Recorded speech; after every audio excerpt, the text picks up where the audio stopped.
The street was quiet. Too quiet. Steven Seagal sat alone in his car, the engine idling softly as a red light glowed ahead.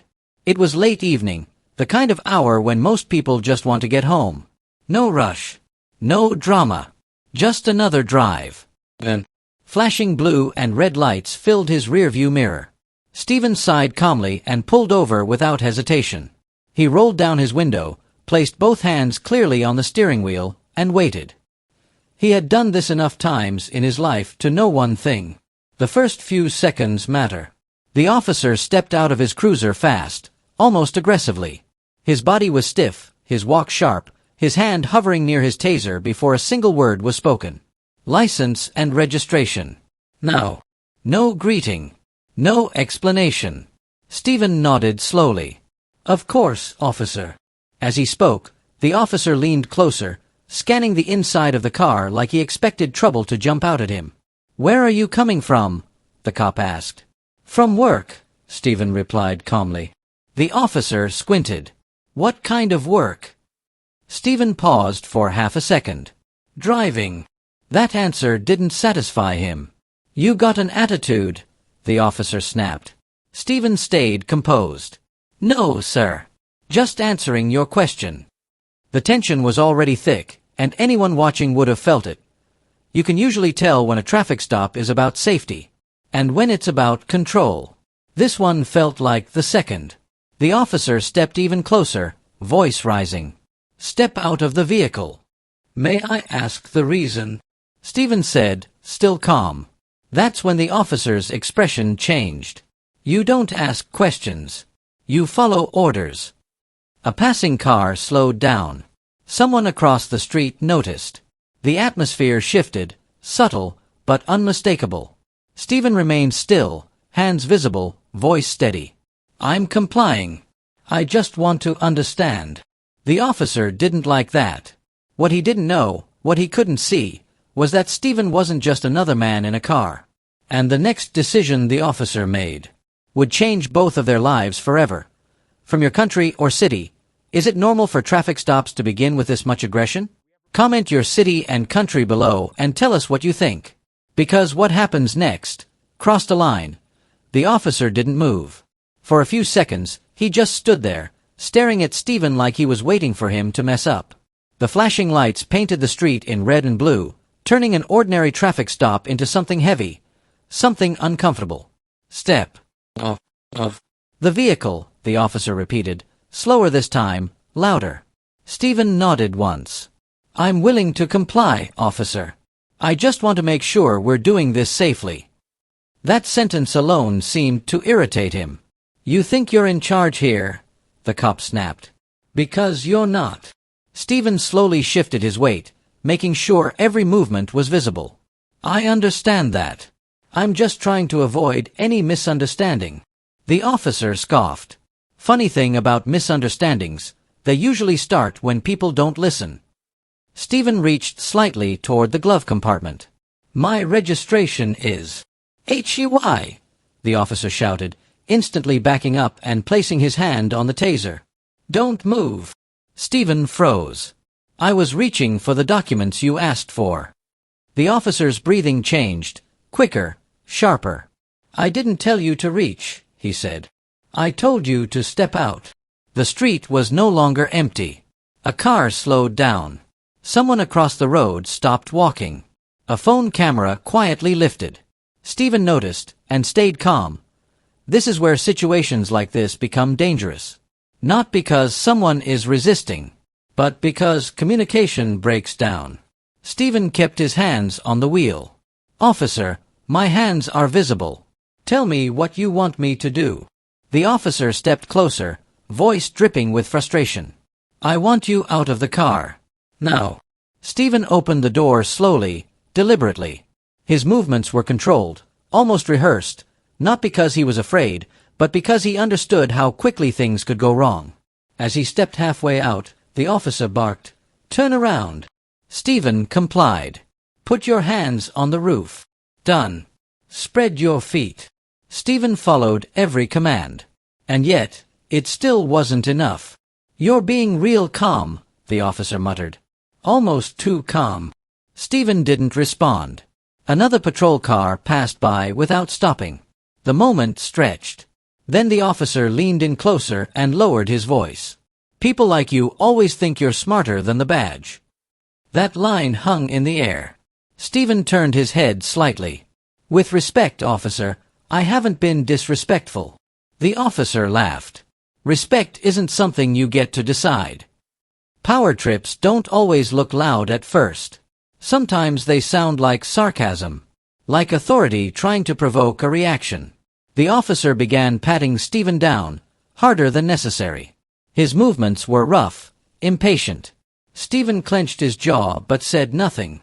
Across the street, someone whispered, "Why is he being so aggressive?" Another phone came out. The officer noticed the cameras, and instead of calming down, he got angrier. "Mind your business," he shouted toward the crowd. No one replied.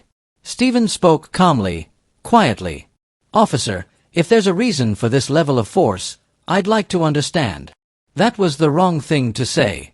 The officer stepped back, eyes locked on Stephen. "You questioning me?" "I'm asking for clarity," Stephen replied. The officer shook his head. "You're making this harder than it needs to be."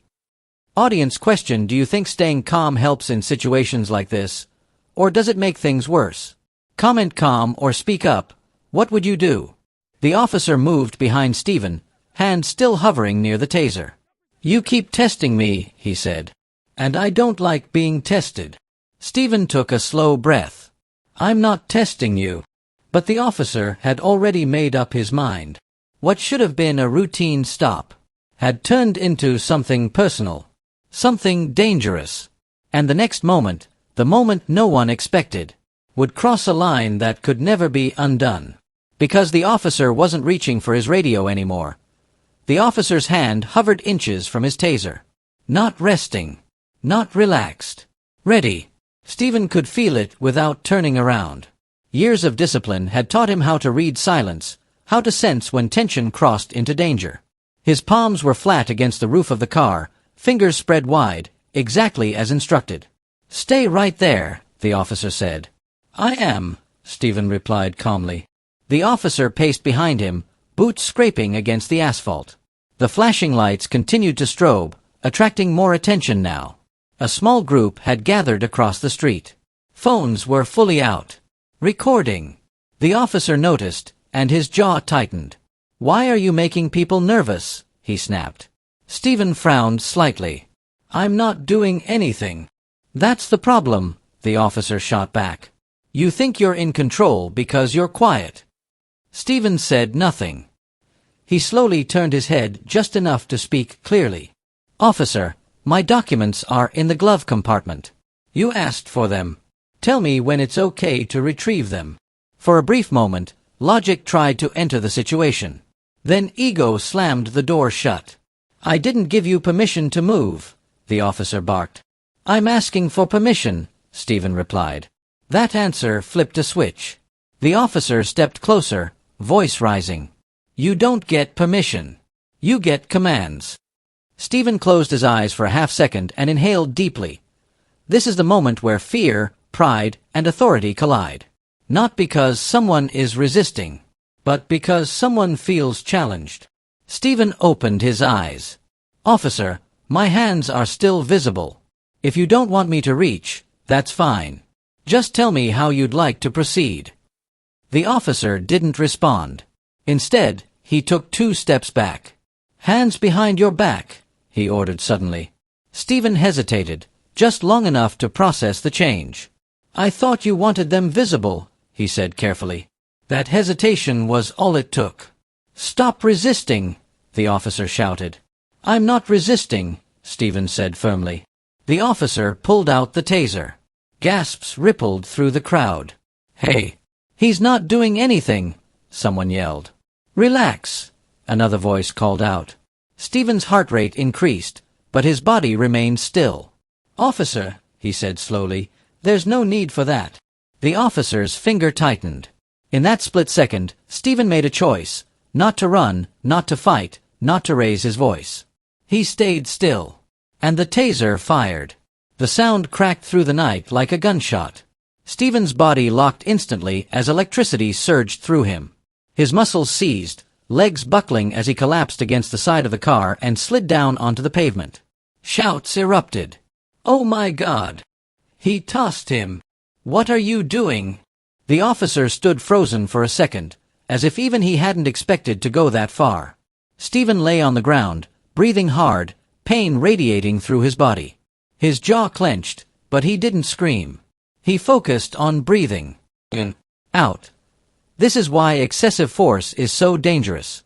Once it's used, there's no taking it back. The officer snapped out of it and moved closer, shouting commands that made no sense. "Don't move. Stop resisting." Stephen struggled to speak through the pain. "I'm not moving." The crowd was fully engaged now. Multiple people were filming. Someone called out that they were calling an ambulance. The officer looked around, realizing too late how many witnesses there were. "You made me do that," he said under his breath. Stephen turned his head slightly, eyes steady despite the pain.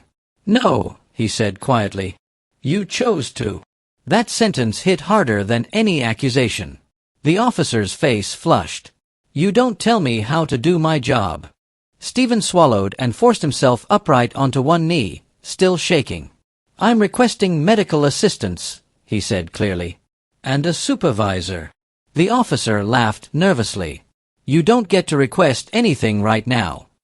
Be honest, was this self-defense, or was this abuse of power? Comment what you think. There's no right answer, just your opinion." The officer began pacing again, clearly rattled. He spoke rapidly into his radio, his tone defensive now, rushed. Subject was non-compliant, appeared threatening. Stephen listened carefully. "That's not what happened," he said, louder now so the cameras could hear.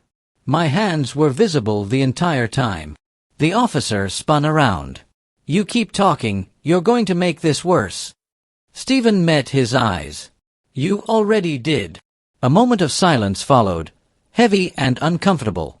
Sirens could be heard in the distance. Backup was coming. And for the first time since the stop began, the officer looked worried. Because deep down, he knew the truth.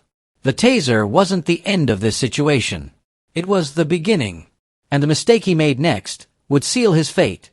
The officer paced in short, angry steps. His radio crackled as he spoke into it again, voice tense and defensive.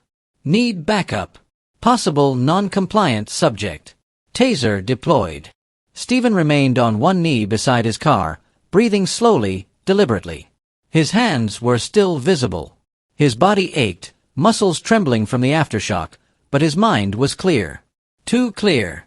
He looked up calmly. "Officer, I'm requesting medical assistance." The cop didn't look at him. "You'll get help when I say you get help." Stephen nodded once, not in submission, but in acknowledgement. Across the street, the crowd had doubled. People whispered. Phones were raised high now. No one was hiding it anymore. "That was unnecessary," someone said loudly. The officer spun around. "Everyone back up." No one moved.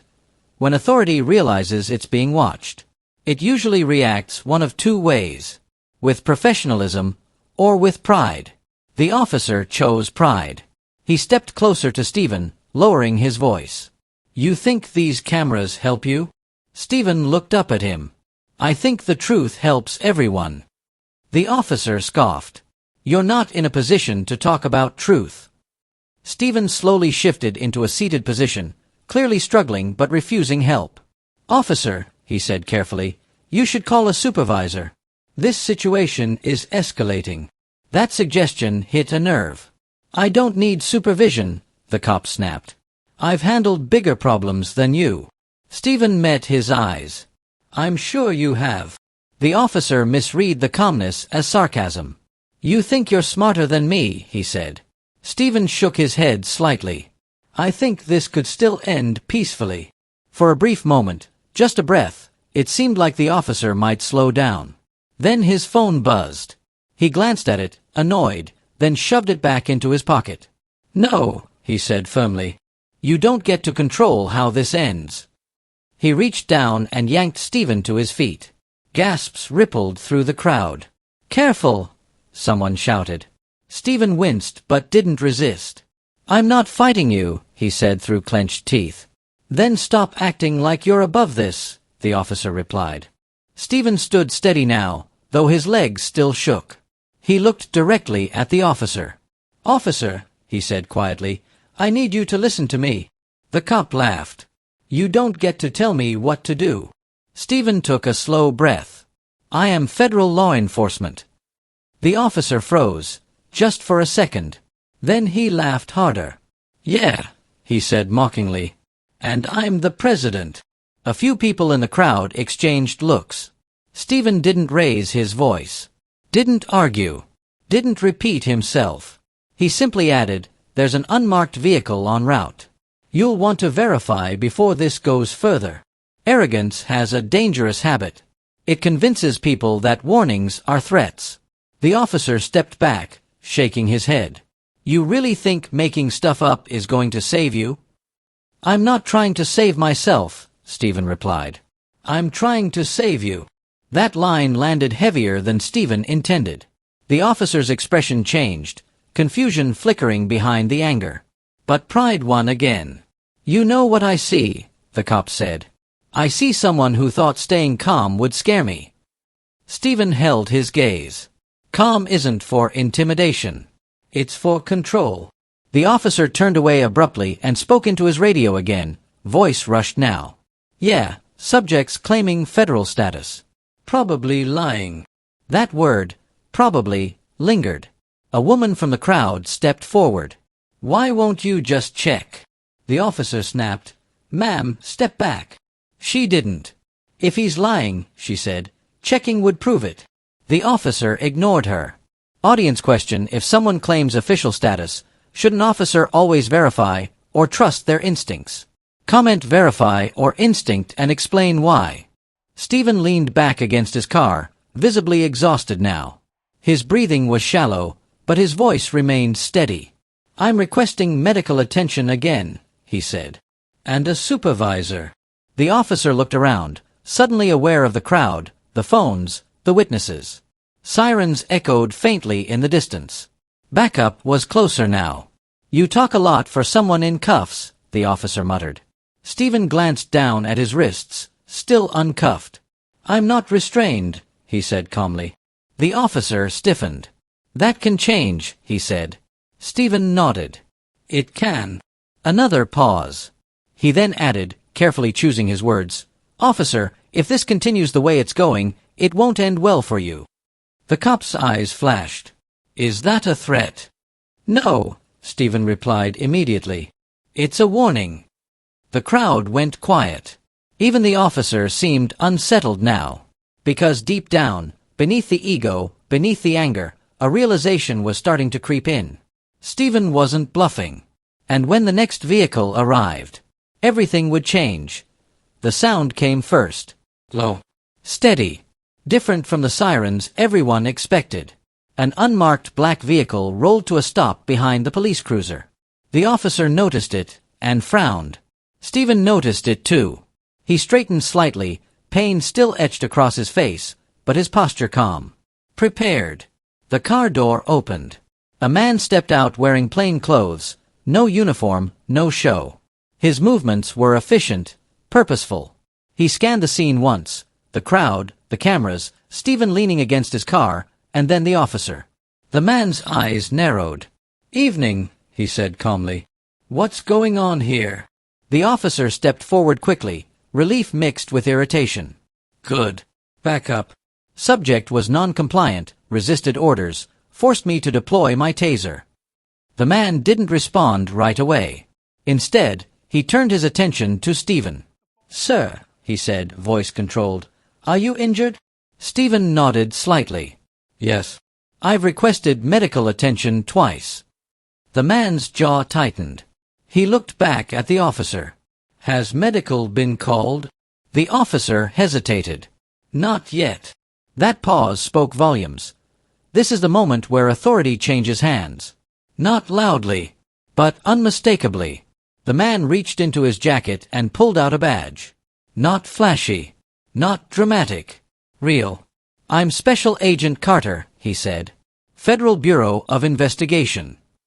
The street went silent. Phones stopped moving. The officer blinked. FBI. Agent Carter nodded once. Yes. He then turned to Stephen. Sir. Stephen reached slowly into his jacket, carefully, deliberately, and produced his credentials. Agent Carter barely needed a glance. He exhaled. Agent Seagal, he said quietly. That was it. No shouting. No announcement. Just 2 words. The officer's face drained of color. The crowd erupted. That's who he said he was. He told you. You tossed an FBI agent. The officer stumbled back a step. I didn't know. Stephen looked at him calmly. I told you. Agent Carter raised a hand, silencing the noise. Officer, he said firmly, step back. For the first time all night. The officer obeyed. Notice the shift. The same commands. But suddenly they mattered. Agent Carter turned to Stephen. Medical is on the way. Are you able to stand? Stephen nodded. I'll manage.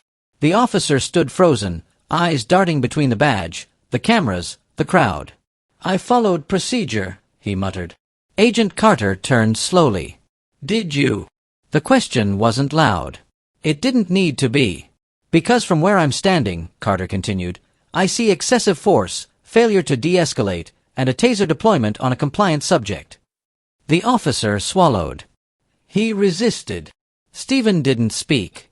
He didn't have to. Agent Carter gestured toward the crowd. Every one of these people has video, including your body cam. Silence. The officer's shoulders slumped. I didn't mean, he began. Stephen finally spoke again. His voice was steady, not angry. This isn't about intent, he said. It's about actions. That line hit harder than any accusation. Audience question: do consequences change because the victim was federal law enforcement, or should this have mattered even if he wasn't? Comment same rules or different and explain your view.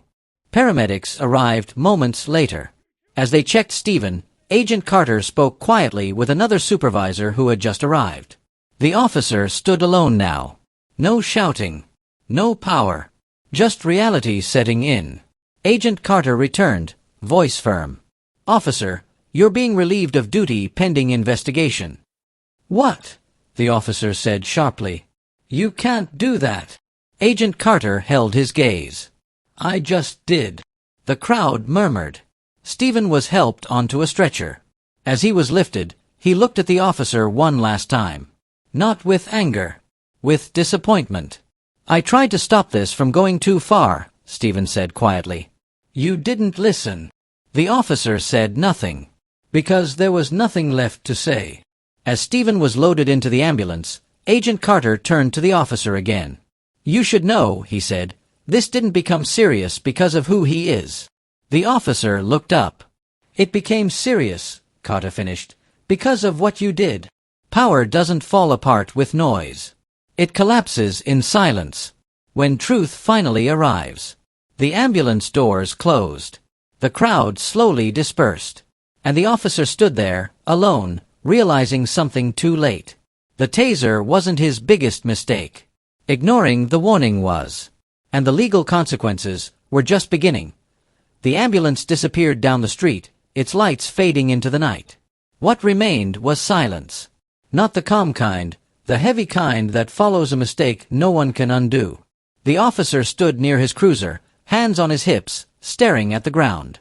The crowd had thinned, but the cameras hadn't. Phones were still raised. Still recording. Still capturing every second. Agent Carter spoke quietly with a uniformed supervisor who had just arrived. Their conversation was short, clipped, professional. Then Carter turned back toward the officer. Body cam, he said. The officer looked up. What? Turn it off, Carter repeated. And hand it over. The officer hesitated. That's not protocol. Carter's voice didn't rise. It is now. The officer unclipped the camera with shaking hands and passed it over. This is where bravado usually disappears. When confidence meets documentation. Within hours, the footage was secured. Not edited. Not explained away. Just watched. From the aggressive approach, to the shouting, to the taser firing on a compliant subject. There were no gaps. No ambiguity. Just evidence. By morning, Internal Affairs was involved. By afternoon, so were federal prosecutors. The officer was placed on administrative leave, badge and weapon surrendered. And by the end of the week, he was sitting in a small, quiet room with a lawyer who wasn't smiling. "You're facing multiple charges," the lawyer said carefully. "Civil rights violations. Excessive use of force. Filing a false report." The officer leaned back. "This is blown out of proportion." The lawyer slid a tablet across the table. Video after video. Different angles. Different phones. Same story. The officer swallowed hard. "Because the victim was federal?" he asked. The lawyer shook his head. "Because the victim was compliant. This is an important distinction. Justice isn't supposed to depend on who someone is, but on what was done." Meanwhile, Stephen recovered quietly. He didn't give interviews. Didn't post statements. Didn't celebrate. He met with investigators, answered questions, and let the process work. When asked why he stayed calm, his response was simple. Escalation only creates more victims. The case moved fast. Federal prosecutors don't rush, but they don't hesitate either. The taser deployment alone was serious. But what changed everything was the report. The officer had written that Stephen lunged and refused commands. The video proved otherwise. That turned misconduct into something darker. A prosecutor summarized it plainly. "You didn't just make a bad decision. You tried to rewrite it." Audience question: is lying in an official report worse than using excessive force, or are they equally serious? Comment worse, equal, or depends and explain why. The charges stacked up. Civil rights violations carry heavy penalties, especially when force is involved. Federal statutes don't care about intent as much as impact. And the maximum sentence? Up to 15 years in prison. The number spread fast. Headlines followed. Public debate exploded. Some defended the officer. He was doing his job. It's a stressful profession. Others weren't convinced. If the video didn't exist, would anyone believe the victim? What happens when the person doesn't stay calm? This is why cases like this matter. Not because one officer fell, but because the footage showed what usually stays hidden. The officer was formally charged. No perp walk. No cameras in his face. Just a court date. As he left the courthouse after his arraignment, he avoided eye contact. No badge. No authority. Just another man walking past people who recognized him from a video he couldn't escape. Stephen was asked if he wanted to make a statement. He declined. Later, privately, he said this instead. "This isn't about punishment. It's about precedent." That sentence stuck. Because precedent is what protects the next person. Do cases like this actually change the system, or do they just punish one person and move on? Tell us what you honestly think. As the trial date approached, departments across the region issued new training memos. De-escalation. Communication. Accountability. Not because they wanted to, but because they had to. The officer sat alone most nights, replaying the moment in his head. The pause. The warning. The choice. He didn't lose everything in a second. He lost it step by step. By ignoring calm. By rejecting accountability. By choosing ego over judgment. And now, the final chapter wasn't in his hands anymore. It was in the courts. Because the system he once represented was now judging him. The courtroom was quiet. Not the tense kind. The waiting kind. The officer sat at the defense table, hands folded tightly, eyes fixed forward. He no longer wore a uniform. No badge. No authority. Just a plain suit and a face that looked older than it had months ago. Stephen Seagal sat across the room. Composed. Unchanged. The judge entered, and everyone rose. The charges were read again, slowly, clearly. Civil rights violations. Excessive use of force. falsifying an official report. Each one carried weight. Together, they carried consequences.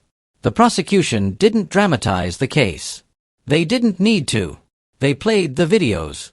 Multiple angles. Multiple witnesses. One truth. Stephen complying.